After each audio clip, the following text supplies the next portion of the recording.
आमच्या हाती सत्ता द्या, आम्ही महाराष्ट्राचा चेहरा मोहरा बदलू, हे राष्ट्रवादी शरद पवार गटाचे तहहयात अध्यक्ष शरद पवार यांचे वाक्य आहे. यांनी त्यांच्या 60 वर्षांच्या राजकीय जीवनात 3 वेळा मुख्यमंत्रीपद, केंद्रीय कृषी मंत्रीपद आणि अनेक संविधानिक पदं मिळवली आहेत.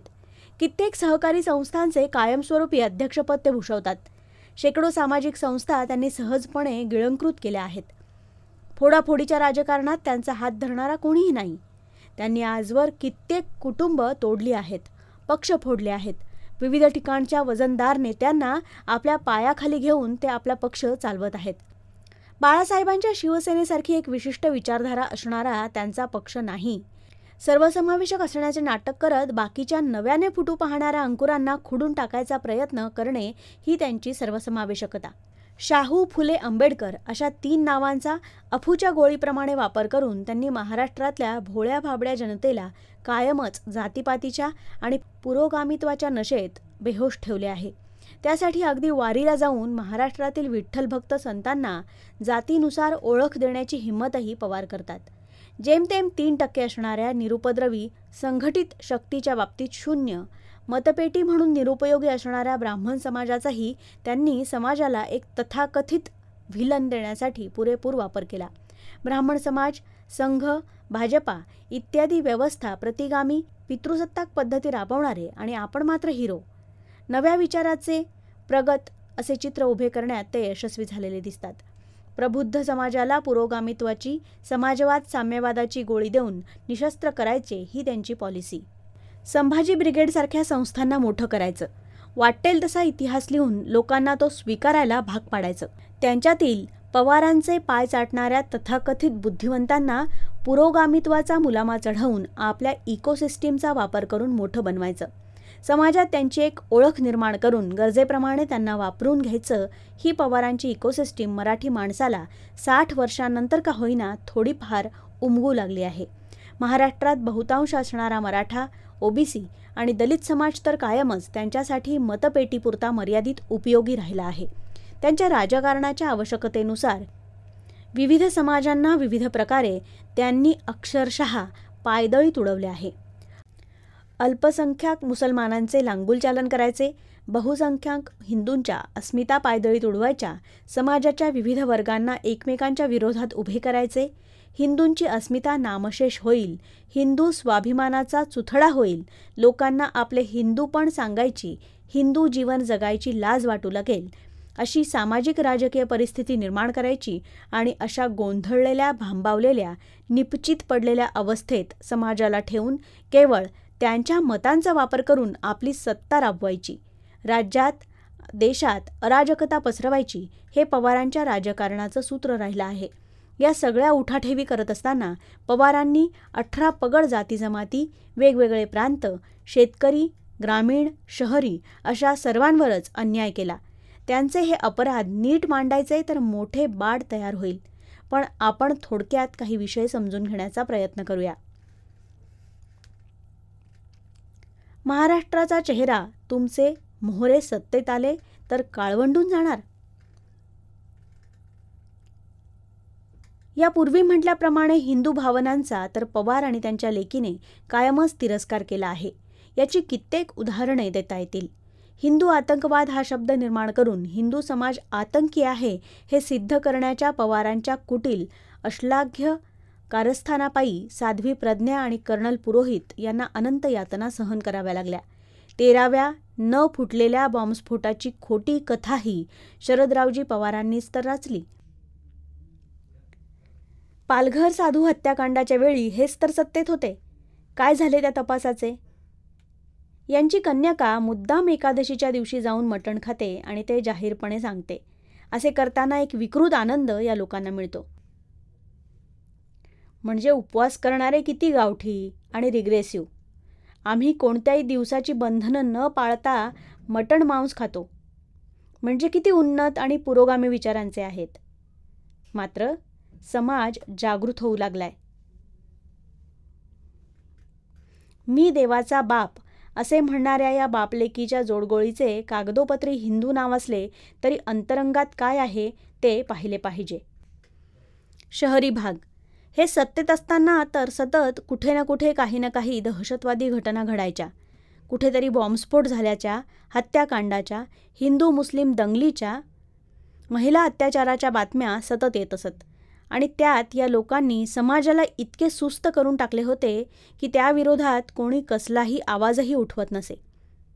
जे बारीक सारीक आवाज उठले त्याची पद्धतशीर गच्छंती करणे यांच्या डाव्या हाताचा मळ होता. केतकी चितळे, अर्णब गोस्वामी यांचे जेल प्रकरण, अनंत करमुसे, निवृत्त सैनिकी अधिकारी यांना मारहाण, अशी काही प्रकरणं आपल्याला आठवत असतीलच. त्यावरून पवार मंडळी फ्री स्पीचचे किती पुरस्कर्ते आहेत ते कळतेच. यांच्याच काळात तेलगी प्रकरण घडले आणि अंडरवर्ल्डचा धुमाकूळसुद्धा यांच्याच कारकिर्दीत सुखनैव राज्य करत होता. अनेक वेळा अनेक वर्ष सत्ता असताना पवारांनी महाराष्ट्र अडचणीच्या गर्देत ढकलला हेच निष्पन्न होते. एका बाजूला मोदींना अदानी अंबानीवाले असे म्हणायचे आणि दुसरीकडे यांचा नातू अदानीच्या गाडीचा ड्रायव्हर बनायला एका पायावर तयार असतो. अदानी पोर्ट, पवार आणि ड्रग्सचा सुळसुळाट यांचेही काही नाते असल्याची कुजबूज अधूनमधून कानावर पडत असते. ग्रामीण भाग, ग्रामीण महाराष्ट्र तर पवारांचा हुकमी मतदारांचा भाग. पण या भागातसुद्धा त्यांनी कधीही वीज, शिक्षण, आरोग्य, पाणी, रोजगार या सुविधा पोहोचूच दिल्या नाहीत. लोकांना स्वयंपूर्ण होऊच द्यायचे नाही. कायम आपल्याशी बांधलेले लाचार अगतिक ठेवायचे. गरिबी रेषेवरून ते कधी वर येणारच नाहीत याची व्यवस्था करायची. हा कार्यक्रम पवार आणि काँग्रेस यांनी राज्यात राबवला. मोदींनी परवाच भाषणात सांगितले की विदर्भाचा विकास न होण्याला केवळ काँग्रेस जबाबदार आहे. काँग्रेसनी पवार सत्तेत असतानाच विदर्भाचा अनुशेष कायम परत गेला आहे. हजारो कोटी रुपये अशा प्रकारे परत गेले आहेत. विलासराव देशमुख, शरद पवार यांचेच हे महान कर्तृत्व आहे. विकासासाठी म्हणून बजेटमध्ये ठेवलेले पैसे जेव्हा न वापरता परत जातात तेव्हा हे पैसे वाचत नाहीत तर समाज तितकी वर्ष मागे जातो. पिढ्या संपतात पण विकासाचा मार्गच खुंटून जातो. रोजगाराच्या संधी निर्माणच केल्या जात नाहीत. स्वतः काही करायची गरज नाही, वर आरक्षणाचे गाजर तयार करून त्यावर समाजातील मंडळींना टोलवत ठेवता येते. जनजाती, जनजाती समाजासाठी पवारांनी काय केले हा एक मोठाच प्रश्न आहे. हां, सांगता येण्यासारखी एक घटना आहे.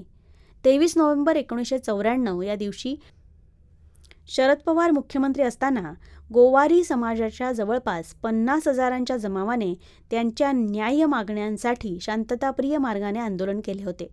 या मोर्चावर नागपूर पोलिसांनी पाशवी स्वरूपाचा लाठीचार्ज करायला सुरुवात केली. परिणामी चेंगराचेंगरी झाली आणि हजारो लोक जखमी झाले. 114 लोक यामध्ये मृत्युमुखी पडले होते. यात महिला आणि मुलांचे प्रमाण लक्षणीय होते. मुख्यमंत्री असूनही या प्रकरणातून शरद पवार आपल्या चट्ट्याबट्ट्यांसह अगदी सही सलामत सुटून बाहेर पडले. गोवारींच्या मागण्या नागपूरच्या रस्त्यावर आलेल्या रक्ताच्या पुरात वाहून गेल्या. अनुसूचित जाती, महाराष्ट्राचा मणिपूर होईल अशी गर्भित धमकी देणारे शरद पवार स्वतः मुख्यमंत्री असताना झालेले खैरलांजी प्रकरण अजून विसरलेले नाहीत असेच दिसते. त्या दलित महिलांना गावभर नग्न करून त्यांची धिंड काढली गेली होती. सगळ्या दलित कुटुंबाची हत्या करण्यात आली होती.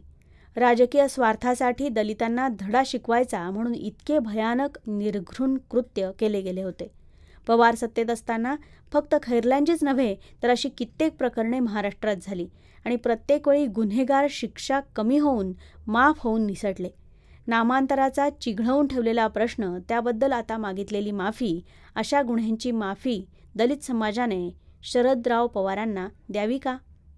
मराठा आरक्षणाचा प्रश्न शरद पवारांच्या ब्लंडर्समुळेच निर्माण झाला आहे. महाराष्ट्रात सलग 15 वर्ष सत्तेत असून सुद्धा तुम्ही मराठ्यांना आरक्षण का देऊ शकला नाहीत? आणि आता तुम्ही आणि तुमचे नेते देश पातळीवर असे भाष्य करत असतील की ते सत्तेत आल्यानंतर मुसलमानांना ओबीसीच्या कोट्यामधूनच आरक्षण देणार असतील, तर मग मराठ्यांच्या आरक्षणाचं काय? मराठा आरक्षण प्रकरणात शरद पवारांचं कर्तृत्व सांगणारे विविध प्रकारचे इन्फोपॅक्स आपल्याकडे आहेत. त्याच्या लिंक्स खाली देत आहोत. बरं, आरक्षणाचे राहू देत बाजूला. तुम्ही मराठ्यांसाठी म्हणून आजवर कुठल्या योजना आणल्या आहेत का? त्याचा लाभ किती जणांना झाला? तुम्ही मराठ्यांना नोकरी मिळावी म्हणून काय योजना आखल्या? अशा प्रश्नांची उत्तरे पवारांनी द्यायलाच हवीत ना. युवक, बेरोजगारी, केवळ वशिल्यावर सरकारी नोकरी, स्पर्धा परीक्षाच न घेणं, अशा प्रकारे पवारांनी सत्ता राबवली. इतकेच नाही तर इथे आरक्षण होते अशा जागांवर आरक्षण मिळालेल्या समाजाचे उमेदवार आलेच नाहीत असे सांगत ती पदे त्यांनी प्रचंड किमतीला इतर समाजातील इच्छुकांना विकून टाकली. स्वार्थीपणा, हवरेपणा, सत्ता लोलुपतेची किती खालची पातळी गाठायची. कित्येक संस्था हातात असूनही त्यांनी त्याचा कसलाही सकारात्मक उपयोग केलेला दिसत नाही. केवळ त्या संस्थेला मिळालेल्या जमिनी, संपत्ती, अधिकार, कॉन्ट्रॅक्ट्स यासाठी कित्येक संस्था पवार स्वतःच्या नावावर करून बसले आहेत. केवळ सतरंजा उचलण्यापुरते आणि मते देण्यापुरते युवकांना वापरायचे. बाकी सत्ता आपल्याच कुटुंबात फक्त आणि फक्त स्वतःच्याच हातात राहिली पाहिजे अशा आयडिओलॉजीचे मॉडेल त्यांनी राष्ट्रवादी काँग्रेस पक्षात निर्माण केले. राष्ट्रवादी गटात पवारांच्या विरोधात ब्र उच्चारायची कोणाची हिंमत नाही आणि हुकुमशहा मात्र मोदींना म्हणायचे. हिंदुत्व. पवार बापलेकीच्या हिंदुत्व विरोधाची अनेक उदाहरणे आहेत. एकीकडे मी देवाचा बाप अशी कविता शरद पवार वाचतात आणि त्याबद्दल त्यांना कोणी एक शब्दही बोलत नाही, तर दुसरीकडे ट्रिपल तलाकच्या वेळेला कुराणाच्या नियमात हस्तक्षेप करता येणार नाही हे वाक्य ते उच्चारतात. पवित्र कुराणाला ट्रिपल तलाक मान्य आहे असे त्यांनी कुठून शोधून काढले? इतकेच नव्हे तर त्यांना मुस्लिमांचा खलिफा भारतात हवा आहे. आंबेडकरी चळवळवाले पवारांचे हे वाक्य कसे खपवून घेतात बरे? पवारांना फक्त मुस्लिम मते मिळवायची आहेत का? कारण त्यांची एक विशिष्ट गठ्ठा हिंदू मते फिक्स आहेत. आता लढाई काँग्रेसला मिळत असणाऱ्या मुस्लिम मतांसाठी आहे. असो, हिंदू समाजाला ग्लानी आणणे, त्यांना खिजवणे, त्यांच्या प्रतिभेचे, संपत्तीचे, स्वाभिमानाचे, अस्मितेचे हरण करणे या उद्देशाने पवारांनी अनेक गोष्टी केल्याची कित्येक उदाहरणे आहेत. त्यासाठी हिंदू फोबिया, हिंदू आतंकवाद अशा टर्म्स कॉइन करून त्या प्रसारित करण्यात पवारांचा मोठा पुढाकार नेहमीच राहिला आहे. पवार कधी नव्हे ते वारीला जातात आणि तिथेही संतांना जात लावायचा प्रयत्न करतात. या कोडगेपणाला, नतद्रष्टपणाला काय म्हणायचे? शेतकरी हा तर पवारांचा हातखंडा विषय राहिला आहे. शेतकऱ्यांच्या हितासाठी म्हणून वेगवेगळ्या योजना आणून पवारांच्या राज्यात जो देखावा उभा केला गेला त्यात वेस्टेड इंटरेस्ट असणाऱ्यांचाच मुख्य फायदा झाला. साखर कारखाने, दूध संस्था, सूत गिरण्या अशी कित्येक उदाहरणे यासाठी देता येतील. यात जी अनुदाने आली, कर्जमाफी, पीक विमा, नुकसान भरपाई अशा कितीतरी गोष्टींसाठी जो पैसा सरकारी खजिन्यातून शेतकऱ्यांसाठी म्हणून दिला गेला त्यात जागोजागी एखाद दोन कुटुंबांचाच प्रचंड फायदा झाल्याचे आज सिंहावलोकन करताना आपल्या लक्षात येते. अडते आणि दलाल यांच्या ताब्यात बाजार समित्या गेल्या. प्रत्यक्ष उत्पादक शेतकऱ्याला केवळ ऊस पिकवण्यापुरते, मतांपुरते, सतरंजा उचलायला आणि घोळका वाढवायलाच दशकानुदशके वापरले गेले. परिणामी यांच्या कार्यकाळात शेतकऱ्यांच्या आत्महत्येचे सत्र सुरू झाले. पारंपरिक शेती पिकांना बाजारपेठ उपलब्ध होणार नाही याची काळजी घेतली. त्यामुळे छोटा शेतकरी आपली बारीक सारीक शेती बंद करून किंवा विकून टाकून बांधकाम मजूर म्हणून किंवा रोजंदारीवर शेतमजूर, माथाडी कामगार म्हणून वापरात येऊ लागला. ठिबक सिंचन अनुदानसुद्धा विक्रेत्या दुकानदारांना दिले गेले. प्रचंड माल खपल्याने या अनुदानाच्या पैशावर दुकानदार मोठे झाले. शेतकऱ्यांना त्याचा फारसा फायदा झालेला दिसत नाही. आज प्रत्येकी जवळपास 50,000 रुपये युती सरकारच्या काळात थेट शेतकऱ्याच्या बँक खात्यात जमा होत आहेत. हा फरक स्पष्ट आहे आणि म्हणूनच तर शेतकरी कायद्यांना प्रचंड विरोध केला गेला. पवार सतत उदाहरण देत असलेली 74,000 कोटींची कर्जमाफीसुद्धा आकडेवारीचा नीट अभ्यास करता केवळ पश्चिम महाराष्ट्रातील ऊस उत्पादक शेतकऱ्यांना मिळाली असल्याचे दिसते. ही सरसकट कर्जमाफी होती. यात पुणे, कोल्हापूर, सातारा, सांगली यातील धनदांडगे शेतकरी यांनी बसवले होते. म्हणजेच आपण 3.5 जिल्ह्यांचे नेते म्हणतो ते हेच. कुठल्याही शासकीय योजनेचे पैसे अन्यथा वळवण्याबाबत पवारांचा हात धरणारा कोणीही नाही. त्यामुळे कोरडवाहू शेतकऱ्यांचे पैसेसुद्धा त्यांनी पश्चिम महाराष्ट्राकडे वळवले. विदर्भातील, मराठवाड्यातील शेतकऱ्यांवर आत्महत्या करण्याची वेळ आली. इलेक्टोरल मेरिट नावाने नवे नेक्सस इंट्रोड्यूस करून हितेंद्र ठाकूर, पप्पू कलानी असे गुंड तयार केले. अशी उदाहरणे गावोगावी सापडतील. आज युती सरकारच्या काळात धडाधड सुरू झालेल्या कित्येक जलसिंचन योजना पवारांच्या काळातही चर्चेला आल्या होत्या, पण त्यांनी त्याबद्दल कानही हलवला नाही. शेतकऱ्याला पाण्यावाचून तडफडत ठेवले. अशी अनेक पापे डोईवर घेऊन हा जाणता राजा राजकारणाचे डाव खेळतो. शेतकऱ्यांना केवळ प्यादी म्हणून वापरतो. महायुती सरकारच्या काळात शेतकऱ्यांसाठीच्या योजनांचा लाभ हा थेट शेतकऱ्यांना देण्यात आला. कोणत्याही स्थानिक राजकीय नेत्याच्या किंवा व्यापाऱ्याच्या मार्फत हा लाभ न दिला गेल्यामुळे जनतेच्या आणि करदात्याच्या प्रत्येक पैशाचा योग्य वापर झाला. जलयुक्त शिवार, नदी खोलीकरण यांसारख्या योजनांमध्ये स्थानिक महाराष्ट्रीय तरुणांना रोजगार उपलब्ध करून देण्यात आला आणि परप्रांतीय धनदांडगे कंत्राटदारांना बाहेरचा रस्ता दाखवण्यात आला. ज्या शेतामध्ये वर्षातून फक्त एक पीक निर्माण होत होते तिथे 2 ते 3 पिके घेतली जाऊ लागली. मदत आणि नुकसान भरपाई थेट शेतकऱ्यांच्या खात्यावर आली. अनुदानाचे पैसे थेट खात्यात जमा झाले. त्यामुळे शेतकऱ्यांचे वार्षिक उत्पन्न वाढले. या फरकांचा आपण विचार केलाच पाहिजे. राजकीय. पवारांचे फोडा व राज्य करा हे फोडाफोडीचे राजकारण आता चांगलेच उघडकीस यायला लागले आहे. राजकीय अस्थिरता निर्माण करून विकासाला खीळ घालणे हे पवारांच्या राजकारणातले महत्त्वाचे अंग. म्हणून तर विकासाभिमुख राजकारण करणारा भाजपा आणि देवेंद्र त्यांना इतके खुपतात. राजकीय अपरिहार्यता म्हणून मुस्लिम अनुनय करतात हे तर आपण समजूच शकतो. पण आरक्षणाचे गाजर दाखवून आज त्यांनी सगळा समाज एकमेकांच्या विरोधात उभा केला आहे. आजवर एकदा तरी मला जाणता राजा म्हणू नका, तो केवळ छत्रपती शिवाजी महाराजांचा बहुमान आहे असे त्यांनी कुठे बोलल्याचे ऐकले नाही. आज केवळ राजकीय अपरिहार्यता म्हणून रायगडी राजांच्या पायाशी 40 वर्षात प्रथम ते रुजू झाले. यातच त्यांचे शिवप्रेम आणि हिंदू मराठी समाजाच्या भावनांविषयीची आस्था दिसून येते. प्रत्येक गोष्टीचा केवळ देखावा निर्माण करायचा, लोकांना भुलवायचे ही त्यांच्या 60 वर्षांच्या कामाची पद्धत. छत्री असूनही भिजत भाषण केले तेव्हाही केवळ लोकभावनेला हात घालण्यासाठी हा प्रकार त्यांनी केला.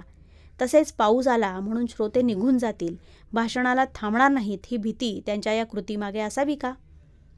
Civil societies. सिव्हिल सोसायटीजचे सगळे निर्भय पवारांच्या इशाऱ्यानुसार माध्यमात प्रकट होत असतात. पवारांची स्वतःची डीप स्टेट इकोसिस्टीम महाराष्ट्रात अत्यंत ताकदवान आहे.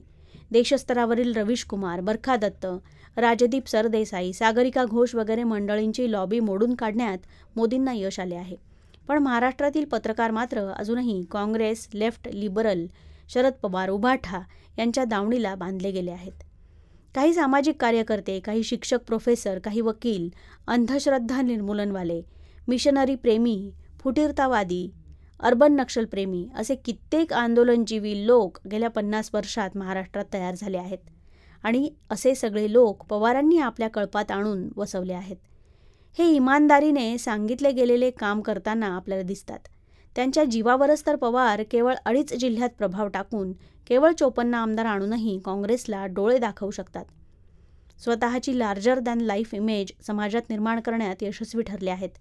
युतीतील पक्षांकडून जनतेची हीच अपेक्षा आहे की या सगळ्या लोकांचे खरे विद्रूप, शोषकांचे, सत्तालोलुपतेचे हव्यासी चेहरे त्यांनी विविध मार्गांनी जनतेपुढे आणावेत.